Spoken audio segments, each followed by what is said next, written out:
Mónica, si querés volver a reiniciar, vamos a reiniciar como hacen las computadoras y hablamos un poquito sobre este libro de Flavia, ¿no? De Flavia Vitale, entonces. Me parece bien, Elena. Es un libro digamos, compila, que coordina, que pensó y soñó, según su testimonio, Flavia, pero es un libro colectivo. Si te parece, la escuchamos a ella y seguimos a partir de sus palabras. Vamos entonces de los audios del 1 al 5, Pablo Guardia.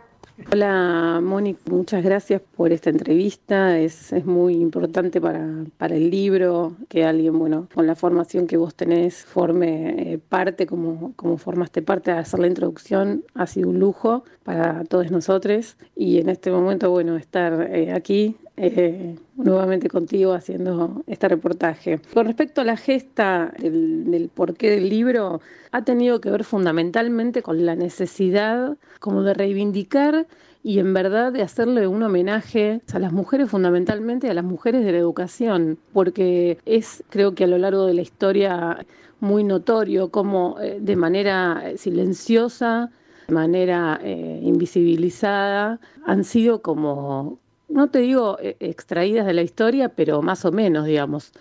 Nunca jamás en las escuelas primarias, ni secundarias, ni los jardines se ha hablado de ellas en el día mal llamado, el Día del Maestro, por ejemplo, ¿no? Entonces, digamos que la gesta y el impulso fundamental ha sido poner en cartelera y en primera plana una vez más, y creo que tendría que mucha gente más desde otros lugares también hacerlo, para que se las lea y se sepa lo que han hecho, lo que han gestado, lo que han cultivado en la historia de nuestro sistema educativo público, ¿no? Agradeciéndote los avances, preguntar desde este espacio nuestro que llamamos Palabras de Infancia, ¿qué lugar crees que tuvieron esas mujeres aguerridas, luchadoras, que nunca perdieron de vista la perspectiva política de la educación en la construcción de discursos distintos acerca de las infancias? No queremos hablar de lo nuevo, queremos hablar de lo distinto. ¿Qué te parece? Con respecto al lugar de ellas es hacia con las infancias, sobre todo con las primeras infancias, si bien no todas trabajaron de manera directa, digamos, de lo que serían las primeras infancias, que es el nivel inicial, me parece que han tenido una mirada muy desde los derechos humanos, o sea, para pensar la educación con respecto a las infancias. ¿Por qué digo esto? Porque si vos lees, o sea, Raquel Camaña, a Brumana, o Juana Manso también, por supuesto, digo, cuando vos las lees te das cuenta de que ellas todo el tiempo están pensando en el lugar transformador de la escuela y todo el tiempo lo están pensando en términos sociales, en términos de derechos sociales. ¿Por qué digo esto? Porque hay una mirada muy como de interpelar al Estado con respecto a todos estos lugares que había en ese momento, en aquellos años, como de correccionales de menores o casas de niños, hogares de niños. Entonces lo pensaban en términos de cuán malo era esto a los fines de poder, pues, salir de ahí, ¿no? E incorporarse a una vida de derecho pleno en un futuro. Entonces, a mí me hicieron pensar en esto de los puntos de partida, ¿no? Es decir, cuando los puntos de partida de las infancias son desiguales, porque en verdad no tienen acceso a ese ambiente de vínculo saludable en una escuela, no tienen acceso a la educación, son niños y niñas que van a empezar ya en su vida con un punto de partida muy por debajo del que tal vez van a empezar otros a los que sí acceden a una escuela, y en esa escuela también a su vez acceden, porque hacen mucho hincapié estas mujeres, al tema de los vínculos saludables, tanto hacia las maternidades como hacia las instituciones educativas, como que hacen mucho foco en esto a los fines del desarrollo integral de las infancias, ¿no? Y bueno, Camaña le da la gota como el broche de oro porque, bueno, es la primera mujer que empezó a hablar en términos de educación sexual integral, ¿no? Tal vez llamado de otra forma, con sus matices a los que lo conocemos ahora y con un modelo distinto, pero yo creo que han sido una nota de color muy importante en esta dirección de pensar la educación como un derecho humano. Bueno, y finalmente, además de felicitar nuevamente a todas, todos, todes quienes trabajaron allí, celebrar la aparición de este texto colectivo, pero que has llevado adelante con mucho empeño.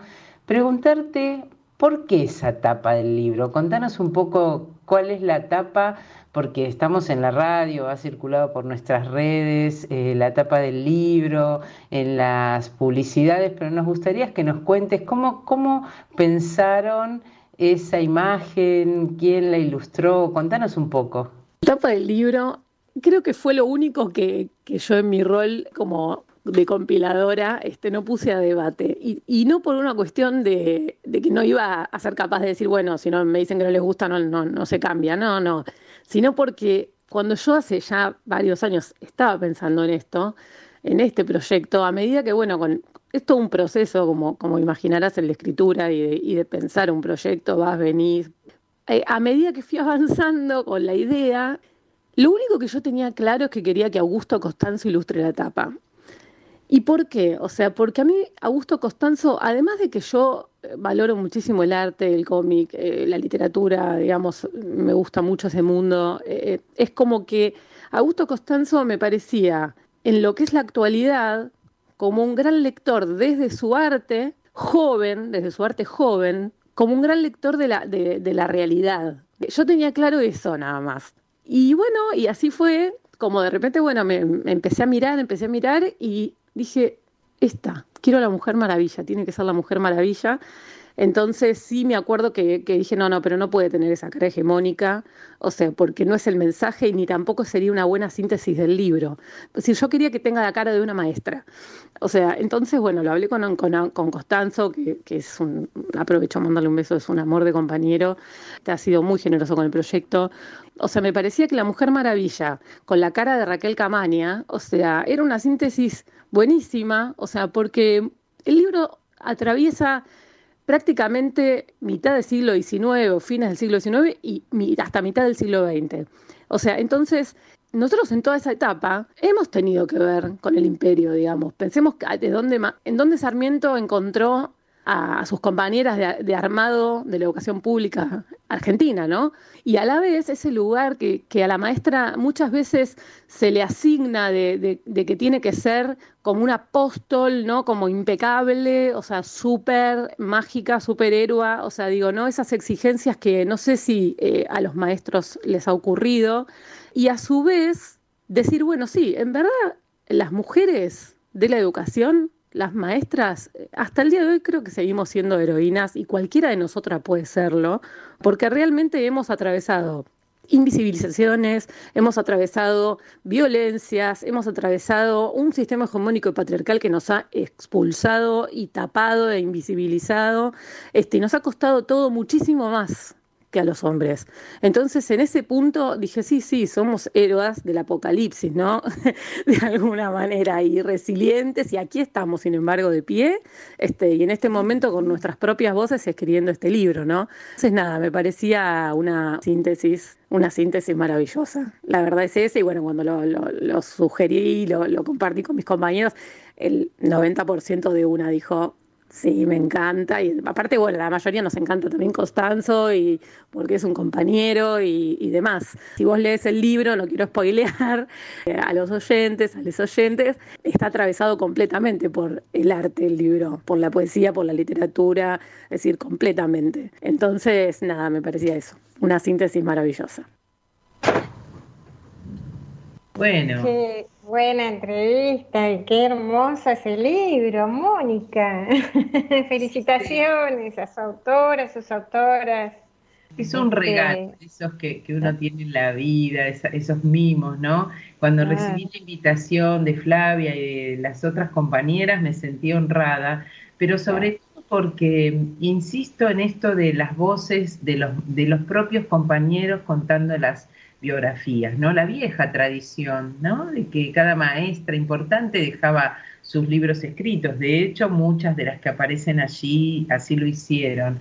Pero también porque intenta desacralizar ciertas miradas, por ejemplo, de la Juana Manso, porque nos trae a la Raquel Camaña, que es básicamente una figura que ha sido olvidada y negada, yo creo que básicamente negada, por su apuesta política, su apuesta a otra manera de pensar la sexualidad, la enseñanza. Es decir, el libro es muy interesante. Y bueno, y por supuesto, cuando uno ve la tapa es una mujer maravilla con la cara de Raquel.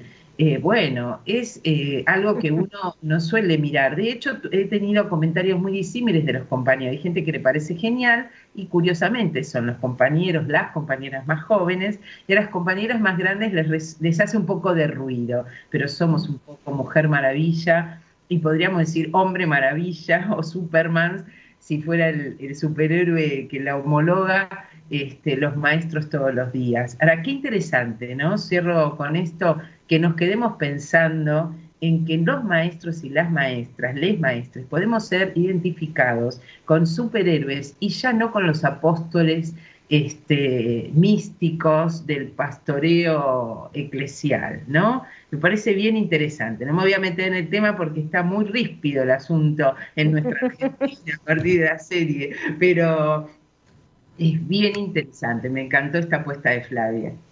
Y qué bueno hacer entonces, ruido, ¿no? Gracias, Mónica, por este comentario acá y por esta charla que mantuvieron juntas.